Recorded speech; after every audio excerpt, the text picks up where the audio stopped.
Hello, everyone. This is your host, Michelle, and you're listening to the Mindful Podcast, the show that aims to break the stigma surrounding mental health. Today, we'll be discussing trauma, how it affects your body, how it is manifested in your relationships, and a few ways to treat it, with Natalia Saldarriaga, who is a licensed mental health counselor specializing in developmental trauma.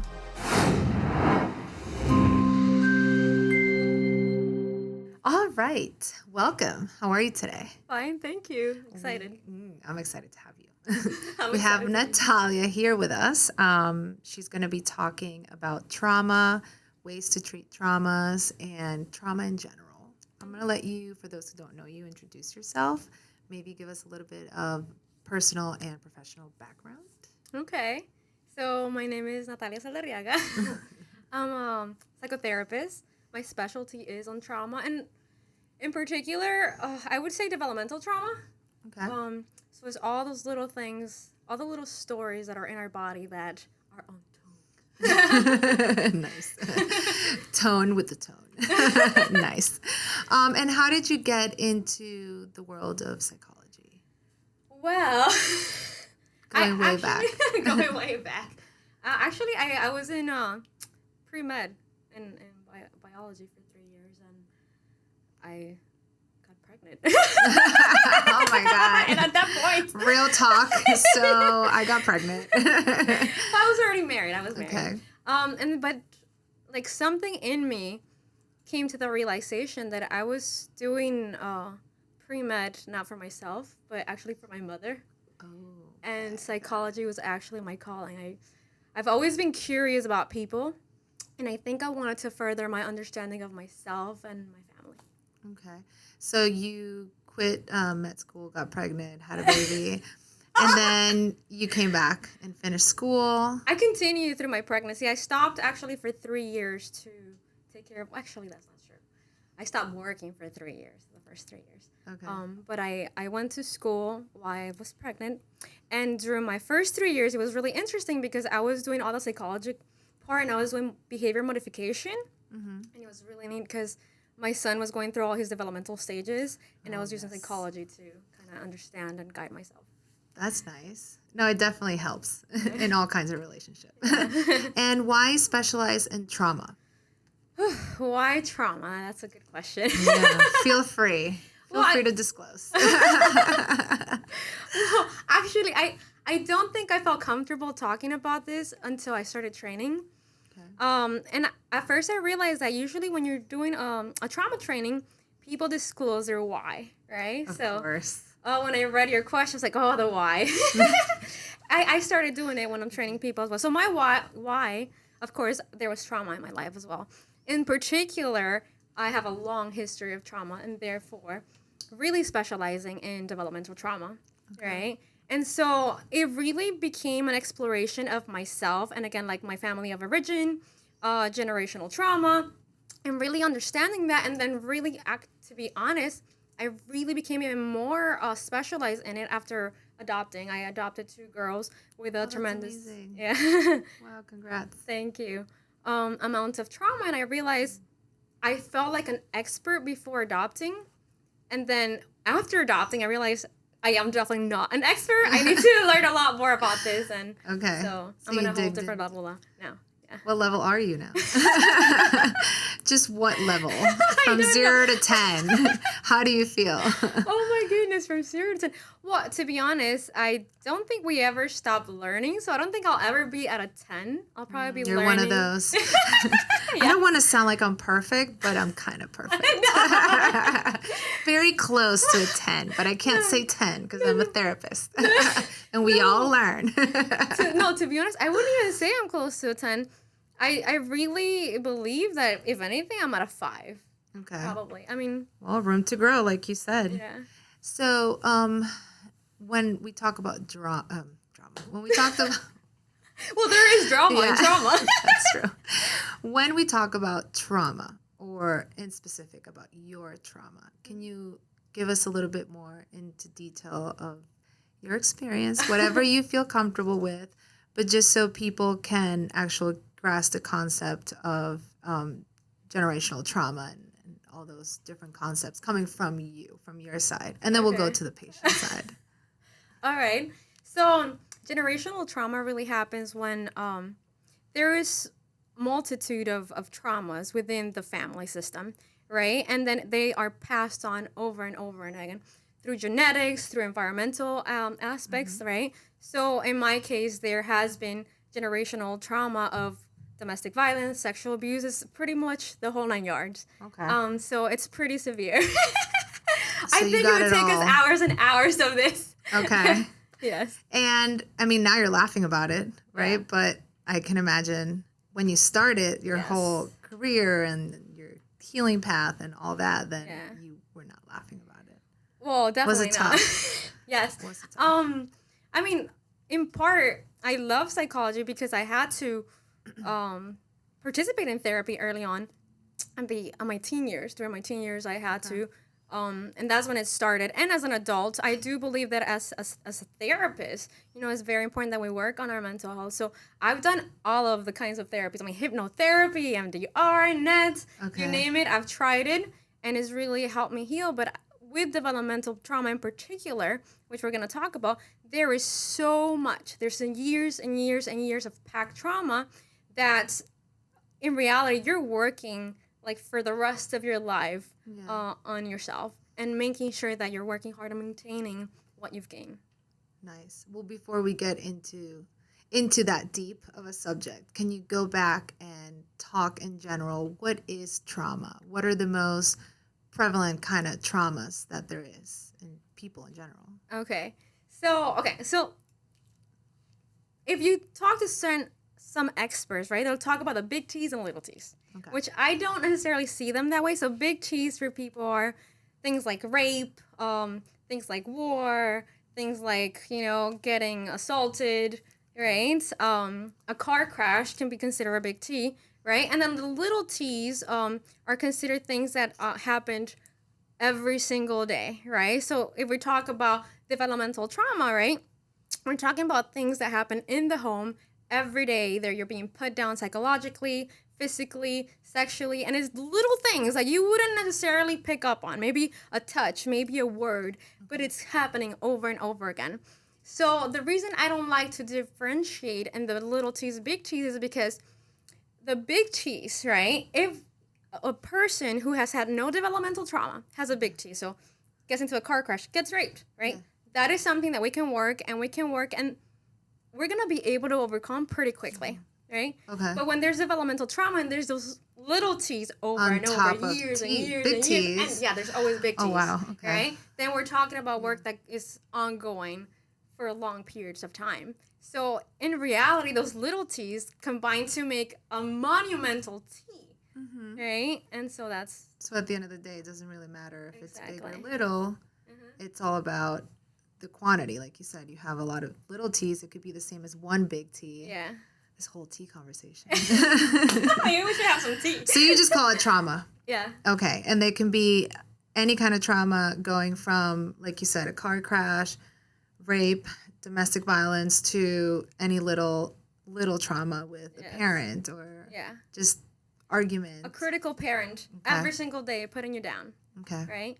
Because at the end of the day, is how it affected you. Right? So I've had people who have severe trauma, and then we go back and we go to this moment in time where you wouldn't really necessarily think it's a big deal, but at the time the child was 5, let's say, and right? At that point. Exactly. Okay. That little T seems humongous because a 5-year-old doesn't have the coping skills to deal with that little T. And everybody copes with their issues differently, right? Yeah. So I might have a big T and I'm like, I'm fine, I can deal with it, a couple of therapy sessions, and then you have it and you're like destroyed. It's like we all have different resilience in our lives. Great topic. When it comes to trauma, what are some of the most common symptoms that you may see in trauma? Okay, so usually what people think about, right, when they think about trauma is PTSD, right? So they think about the avoidance, the nightmares, the flashbacks, the arousal of the body, right? Hypervigilance. But again, when we talk about developmental trauma, there's so much more, right? And one thing that I really have come to realize is borderline personality disorder, right? Is really what you see in developmental trauma. which is that difficulty not only with relationships, right, but this dysregulation within relationships, the inability to be reciprocal in a relationship, to really the dance of back and forth of being kind and loving, and maybe we get upset and being able to really repair after being upset, right? So you have a hindrance of our social interaction, a hindrance of relationships, right? When it comes to developmental trauma. I love the fact, well, if we can go to dialectical behavior therapy, the way they describe it, even though they're not talking about trauma per se, they talk about this biosocial theory they have, right? And so they say some people are born with this genetic predisposition for sensitivity, right? So these people have difficulty feeling too much and maybe having a low level of impulse control, right? And then they have the environmental piece, whereas like if you are invalidated over and over and again, which is trauma, right? Then you can also get the diagnosis of borderline personality disorder. The way I see it as a trauma therapist is these people that are born with this predisposition for sensitivity is because of the generational trauma, right? Usually in these homes, the mother, the father doesn't have the ability to nurture this child who cries often, right? Because them themselves have been dysregulated. Yeah, that's how they were raised. Exactly. They don't know any difference. Exactly. Okay. And so this trauma continues, and the child ends up being an adult who has incredible difficulty self-regulating, having fear of abandonment, right? Fear of rejection, difficulty with identity. So, I mean, it's so complex, right? So we can put it down to you have nightmares, you have flashbacks, you avoid the trauma, how it happened, when, where, who, right? Everything that relates to it. But there's so much more to that. And, I mean, we can get into... Get into it. Hey, sister. That's what we're here for, right? We want to talk all the little details about diagnosing or the diagnosis itself, what it entails. So anything that you want to share, please feel free. Let me ask you, though. So is trauma stored in your body? 100%. And actually, since you asked that question, then we can really go in, right? So what happens so I'm going to compare developmental trauma with a big T, with somebody that has no previous developmental trauma. How does it get stored in the body? I really like how some theories explain that when we're little, before the age of 3, all our memories are sensory memories. And so we have no ability to create this concept of the memory as a picture. It's all just in the body, right? So people have this idea that, oh, he's not going to remember, he's 1. Yeah. That's not true. That's a lie. Right? The body has been and the body has been storing these memories since the baby was in the womb. Okay. They're just stored as sensory memories, right? They're in your autonomic nervous system. And so this is true with developmental trauma, right? Because everything is stored prior to, not everything, but a lot of it prior to being able to speak. But it's also true in big T's, because in big T's what happens is, imagine somebody gets into a car crash, right?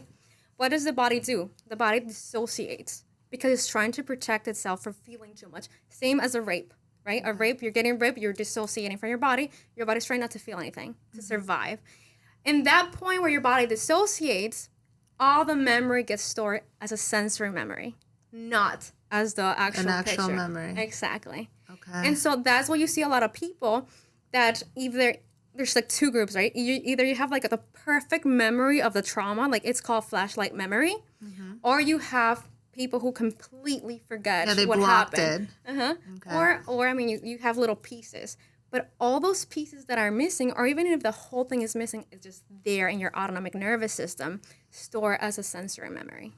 And when you have a client that has that sensory storage, how do you get it out? Do you want to get it out? And what is the best way to get it out without causing them to relive this traumatic event? Or is the purpose for them to relive it? So that is a very good question. And I would say not everybody's different, right? And when I think about how I'm going to work with a person, I really, even though I don't base myself only in dialectical behavior therapy, I'm using it a lot because they have a beautiful model when it comes to how to treat the person. It's called the house of treatment. And so there's 3 levels, right? And the first level is when a person is just destroying their life. So think about somebody who's using drugs and is just destroying their life or just going and having sex with everybody, right? Yeah. Or just being promiscuous. Yeah. Anything that will destroy your life, right? That's where they're at. And then the second level is where the person is able to maintain kind of like their daily activities, a family. The average. Exactly. Family, But work. they're in pain. Okay. So you wouldn't see this person being in pain. They'll be in internal pain. Okay. And then the third level is when a person is already kind of like has talked about their trauma or like has processed it in whatever form and is just working on just general happiness. Okay. Right? So if a person comes to me and they are in stage number 1, right? Yeah. They're not going to be able to work on the trauma. And the best thing I can do to help them in that moment is, again, with dialectical behavior therapy, you work really on skills, and we're working on reciprocity, on you come to me and you are going to tell me whatever, talk about whatever, being able to be vulnerable and just fall apart. And I'm here, I'm not going to fall apart with you, which is what they're used to, you see? Yeah. And people like that in their relationships are very, there's a lot of turmoil in the relationship. So what they're used to is if I'm not feeling well, either my mother's also going to fall apart or my emotions are going to hurt or destroy others, right? But when they come to session, that's not what they get. Yeah. You know, I'm not going to be destroyed by your emotions. So that is a healing. You're breaking the cycle, too. Exactly. They're like, wait, you don't feel sorry for me? It's like, no, we're here to work on your issues. Yeah. You can call your mom for that. You're not paying me for this. You're so hilarious. I try. I'm funny sometimes. Okay, so that's the first stage. Yeah, so you're holding building them. rapport. Well, it's not only building rapport. In that moment, you're holding them and giving them skills, right? Okay. And some people can only get to there. Some people, it will never be appropriate for them to look at their trauma. It will not be appropriate, right? Okay. Now, for other people who you can see that they're ready, and I always gauge my clients, right? I'm like, I gauge that they are, and then you also gauge where they are. So there are people who are very comfortable talking. There are people who cannot speak. Okay. Right? And there are people that are in the middle. So let's start from bottom up. So if a client comes to me and they can't speak, so I immediately go to bilateral stimulation, right? So what does bilateral stimulation do? So there's different types of bilateral stimulation. I like the one that has to do a lot with, it's a form of art therapy. I'm not an art therapist. I'm not licensed as an art therapist. I use a lot of art. And my bilateral stimulation in particular uses... and I want to create a picture in your mind. So I use crayons. The person puts paper on their table, and the paper needs to be taped on the table. And what you do is that you think about the memory, right? Or you don't even have to have a memory. You think about the feeling, whether it's a smell, whether it's a body sensation that is really bothering you. And there's different types of movements. You can do guided or unguided, depending on the person you gauge. And they have to, with their eyes closed, both hands at the same time, do bilateral stimulation. But it's a body process, which is very different from EMDR, which they do have the tones, the eye movement. Yeah. But it's not a full body. Okay. And so I love the full body, whether it's through movements for kids, which there's different ways to do that, or with the crayons for adults and kids, of course. What that does is that it allows the sensation to come out on the paper. And so what you want to do, and what I really like about this technique, is that when you think about a session with a client, right, you think about you get them in that place where they're like really feeling, and then it's a catharsis, yeah. And they're like coming out, and then you kind of calm them down. This is not what we do.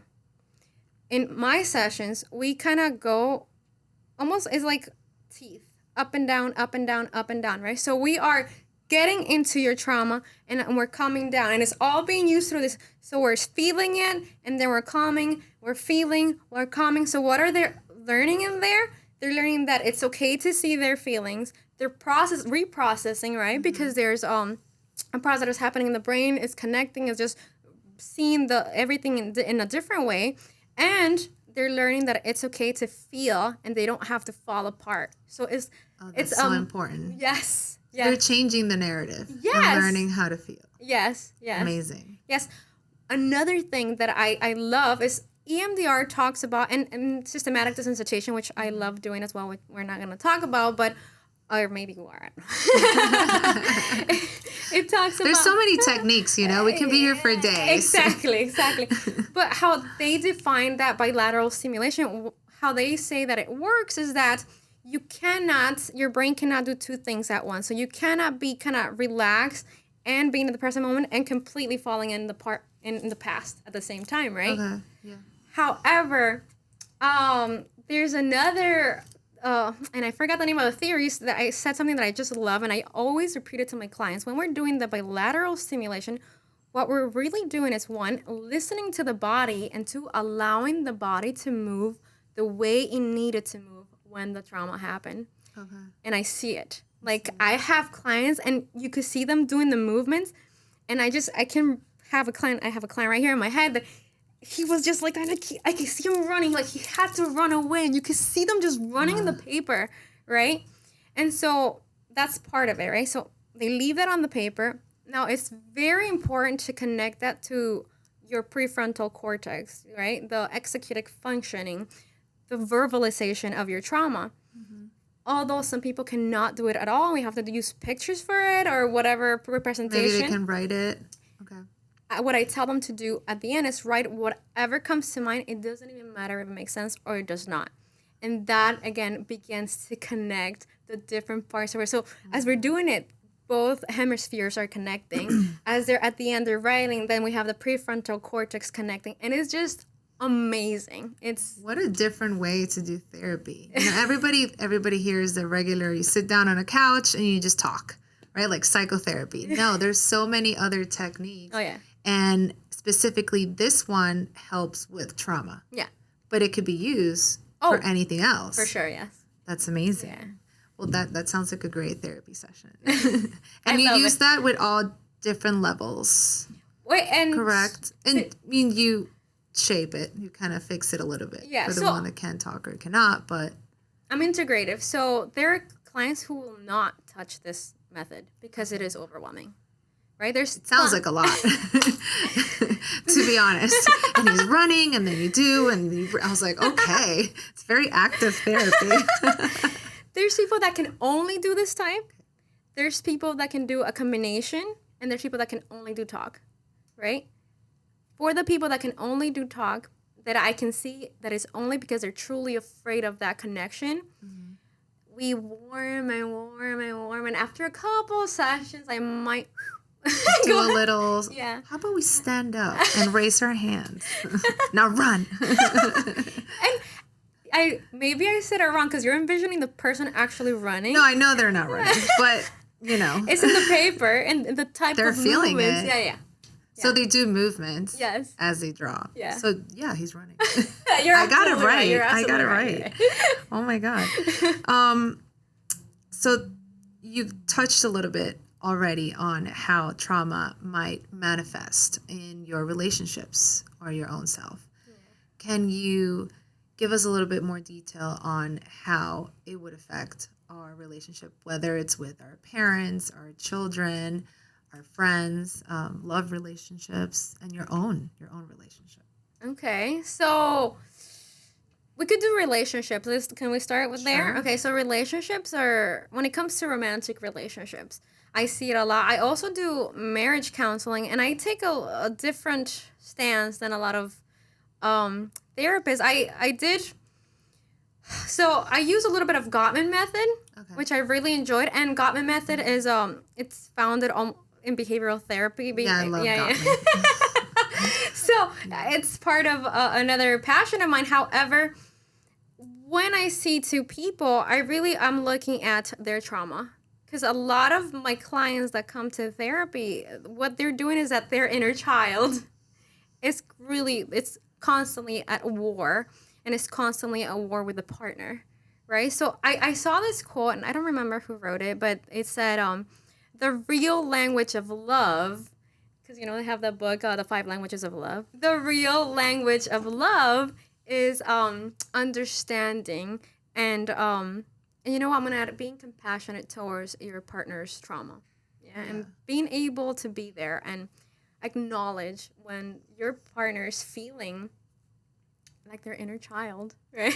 But you kind of have to, not kind of, you have to be healed yourself before you could even understand your partner's healing. That's a really good point. Right? That's a really good point. Because what happens when they both come in and they both have inner child work and you're like, how do you manage that? Because I can be I don't want to call it the mature one, but, the one that maybe didn't have big T's or little T's. Yes. Or maybe I did my own self-work, self-healing. I've been through my therapy myself. I understand my generational trauma. And then my husband's like, nope, just this like child, right? But I'm able to handle it maybe a little bit better because I get it. I was there. I worked through it. But what if I haven't? Are those the ones that end up in divorce? I mean, I don't know. You tell me. Oh my goodness, that's a good point. So let's talk a little bit. I'll talk about what I do and how I work with that, but I want to talk about the different types of attachments real quickly because you touched on that with your statement. That's very important. Yeah. So if you have trauma, it means that, so there's 4 types of attachments, right? There is an anxious attachment, there's a dismissive, secure, and disorganized. Mind you, in trauma work, disorganized is not really viewed as disorganized. It's organized by safety, how safe you feel. Okay. And so when you're talking about one of the partners knows their trauma has worked, that person probably started with either a disorganized, dismissive, or anxious attachment and has worked closer to a more secure attachment, right? And so what that does, even if the partner, and so, okay, even if the partner has a dismissive, anxious, or disorganized, and with a caveat on disorganized, because disorganized can be really chaotic, and a secure partner will not stay with a disorganized that is too chaotic. So that's where the divorce would come in. However, a person who has a secure attachment or more of a secure attachment can heal a person with an anxious or dismissive attachment. Oh, okay. Because of that understanding. Why? A person, and let's imagine, right? Let's imagine a person with a anxious attachment and a person with a secure attachment kind of interacting in a fight. So the person who has an anxious attachment is gonna want a lot of closeness. It's gonna like, oh my goodness, give me more. Tell me all of it. Yeah. No, we're gonna finish this right now. We're gonna talk about everything, right? That's definitely not me, by the way. And the secure attachment would be able to soothe. Okay, you know what? I can see that you really want to talk about this. Let's sit down. Like, are you done with your tantrum? Good. No, do you need 5 more minutes? Is that passive aggressive? Yes, that would not be a secure attachment. Oh my God. Okay. Well, maybe I didn't say I was. Maybe I'm halfway there. All right. Now, this would be a work that would be easier, right? Because one of the partners is closer to secure. This would be something that we can kind of manage and just lead by example. So they're able to almost soothe themselves because they see the other person soothing themselves. No? It's more a co-regulation. Okay. Yeah. Oof. You see, this is so much. It's so much. I know. It's a big subject, but let's just make it, I don't want to say it's small, but let's put the basics of it so people can really understand. So the secure partner is soothing the other one. It's not that there's modeling.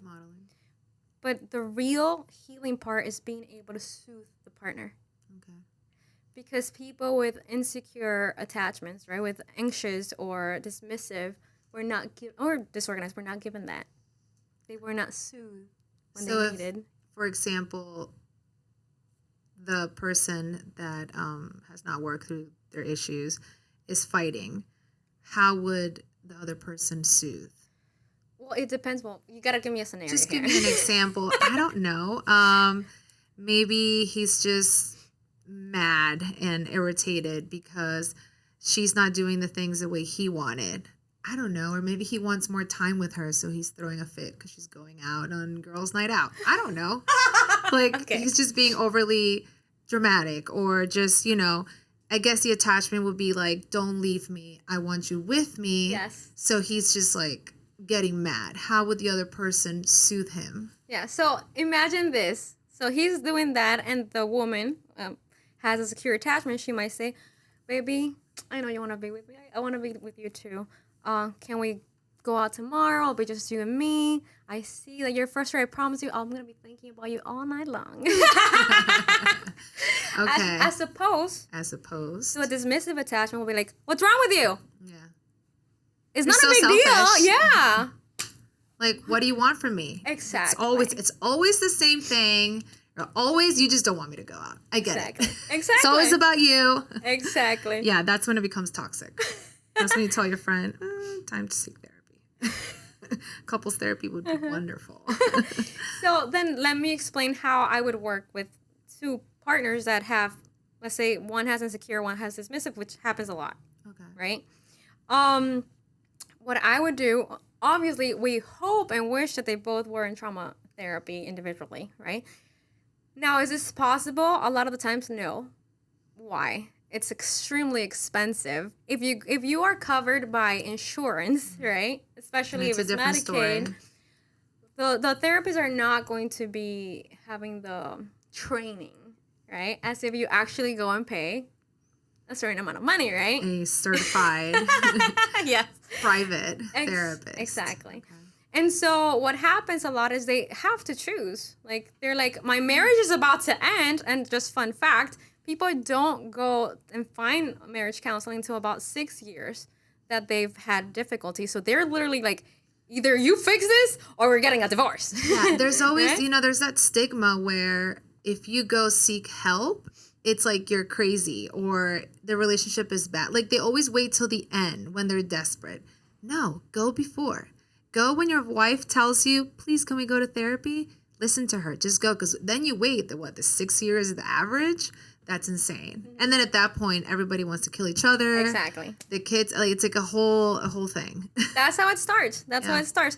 And so what I've developed, which is something that I came up with, like a structure. My own theory. My own theory, yeah. It's a combination. Yeah. So I love this, the polyvagal theory has a lot of techniques for that co-regulation that I talked about before.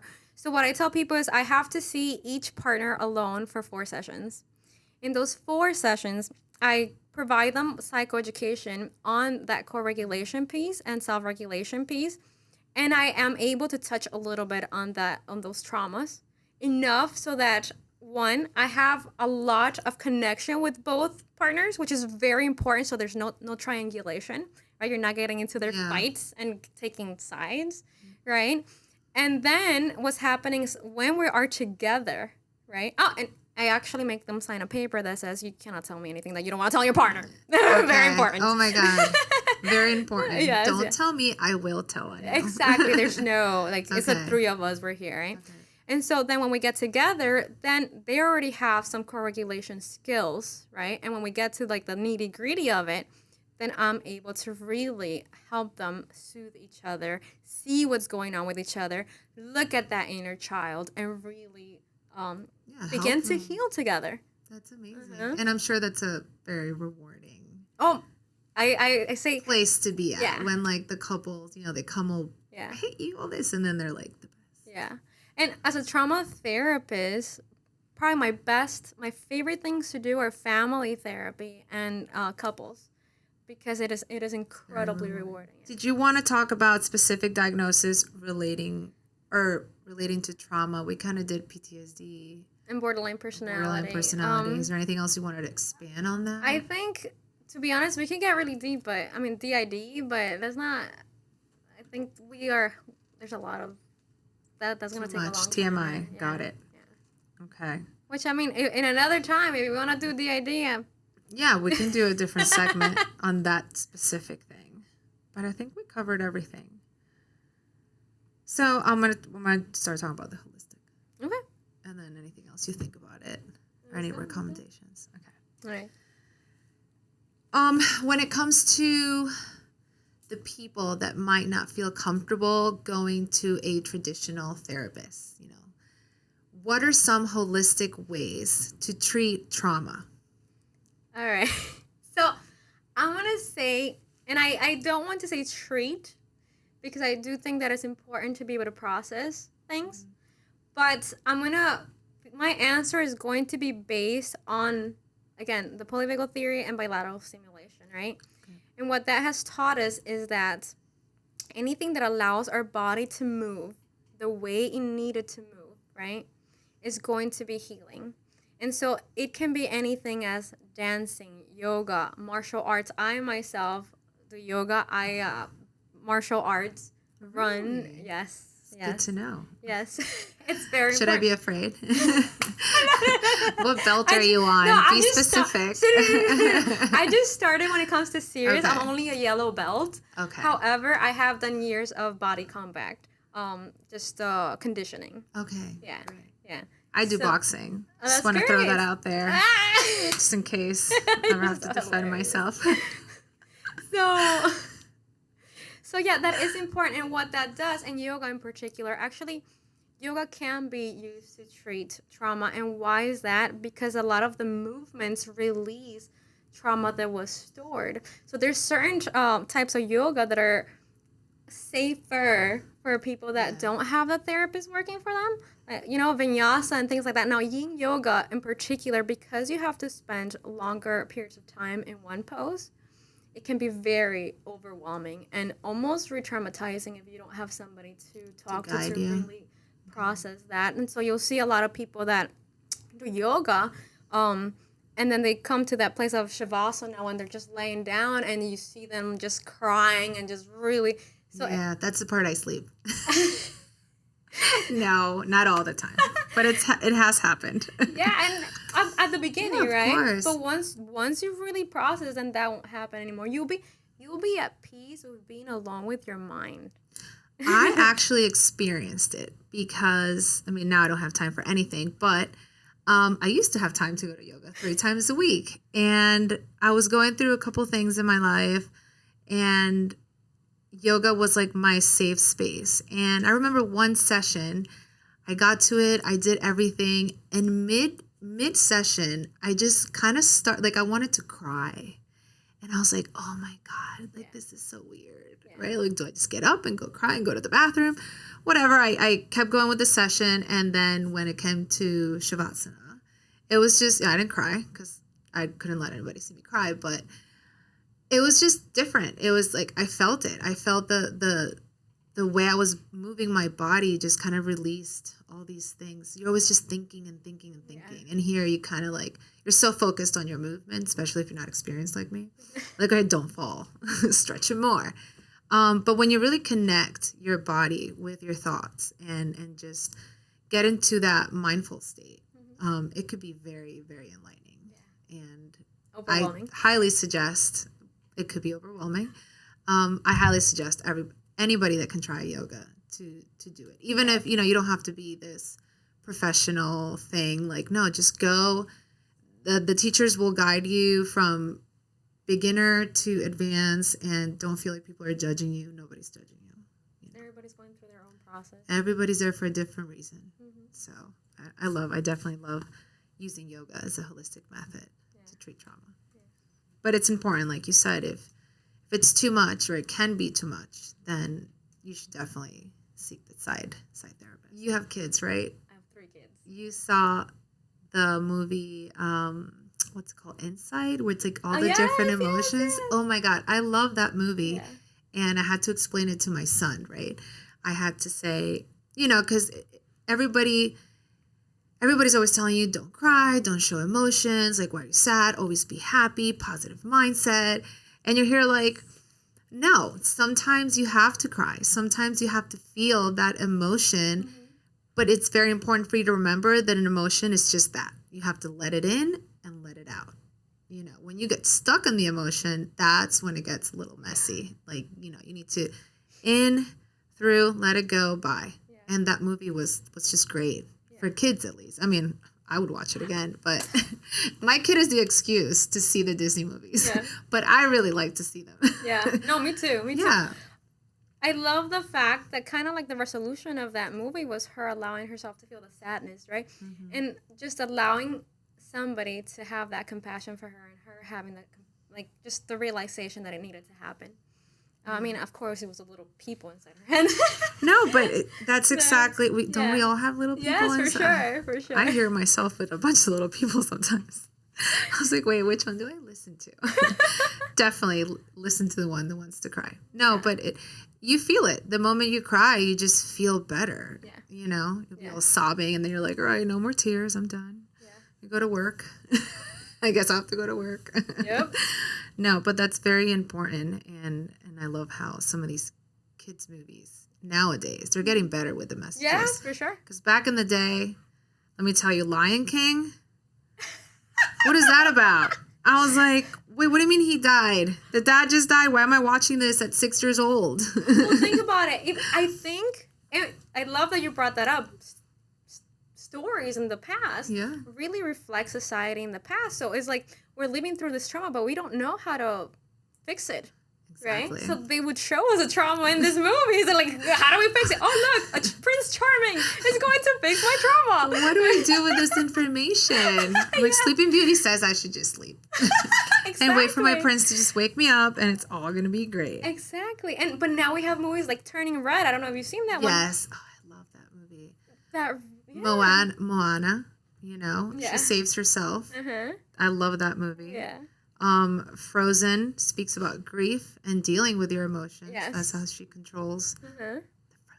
Exactly. But no, I love all the messages. What would you tell or what would you recommend somebody that is going through trauma right now that might be considering seeking help or doesn't know what to do next? What I would tell people is, first of all, it is incredibly hard to begin that journey. And so fear of the unknown is common, and don't feel ashamed of that. Okay?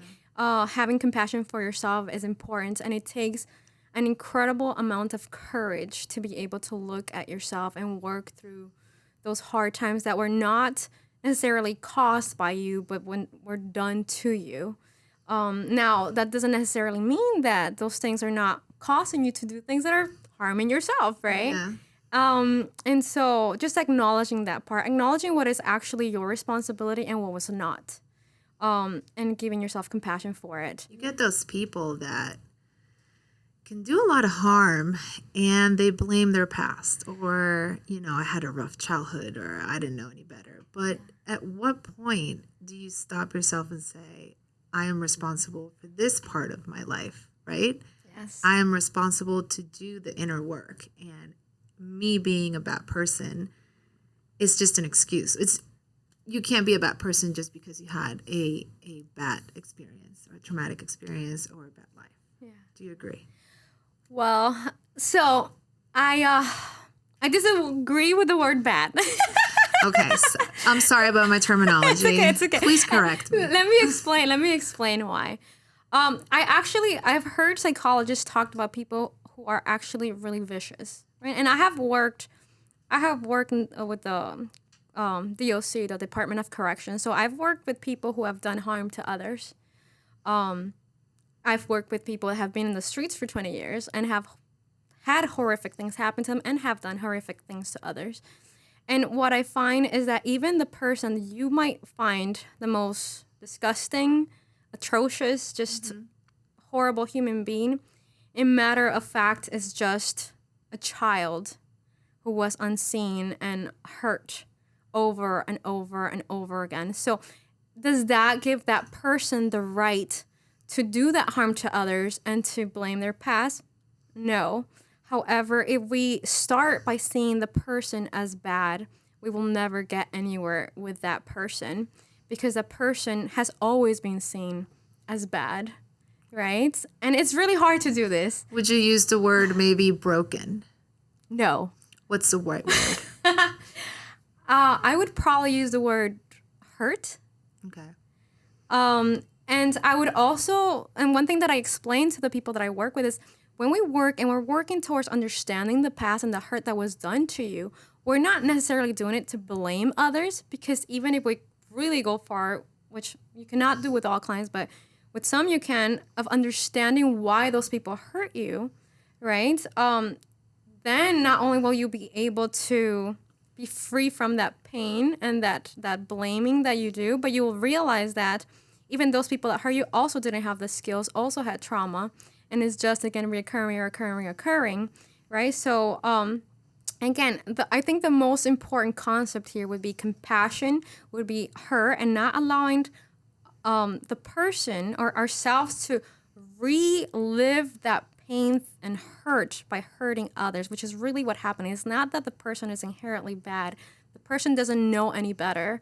A lot of the times the person is completely unconscious of how much pain they're inflicting, because their pain is so great that even if I hurt you, I am only doing to you what was done to me, right? And so there's this... They're projecting. And reliving. Of some sort. Okay. Yeah.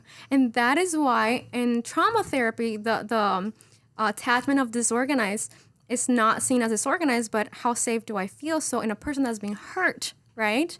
Let's say a person comes in and they look at them in a certain way. Like, let's say this person has been hurt violently, sexually, right? And so this person, random person, comes in, looks at them a certain way. Now they're feeling unsafe. Okay. And they're going to replay this that was done to them onto that poor person that had nothing to do with it. Yeah. Right? And so again, are they bad, or are they just unconsciously repeating this horrible cycle of pain and anger? And so when I work with somebody, when I work with the people that have hurt people the most, and this is also true with parts of ourselves that are most hurtful to ourselves, right? Yeah. You want to show the most compassion to those people. Now, this is easier said than done, right? And clinically, it's easy for me to do. Yeah. Right? We are trained to have this mindset with people too. No, judgment-free, empathy. But for the regular people, and it's hard. And for most therapists, it's hard. Yeah. And I could say when I began in the field, it was hard. Because as a therapist, we also have history. Like I started this That's true. Interview with, and so as a therapist, if we're not able to heal those parts, then we're going to be seeing them as those perpetrators and as bad and we begin to judge. Be your triggers. Exactly. You yourself can relive all these things. Exactly. So working in ourselves and building that compassion towards ourselves, our pain allows us as therapists to then see this person and see them as a hurt person and provide that compassion that can begin that healing. Do you see healing? Oh my goodness, yes. Yeah. Yes, it's long and painful, and sometimes it feels like it's never gonna happen. and then you see glimpses. It might not be the healing that you would see in a person that has, perhaps more insight and perhaps less trauma. Mm-hmm. But even to those who are just used to hurting others, you can see healing. And the healing might just be as small as being able to have a relationship with a dog. Okay, wow. And that might be good enough. And a dog has a relationship with everybody. So... Hey, you'll be surprised. Some people can't even... I know, that's what I'm saying. I'm like, that's insane. I mean, when you put it in that perspective. Yeah. So I guess progress is really defined by the person. And you have to really be able to see the client and see what would progress mean for them. What would healing look like for them? Yeah. Because if you put the same expectations on everybody... No, you'll fail. Like, everybody's different. Yeah. So when we see them in treatment, they have to be treated as such.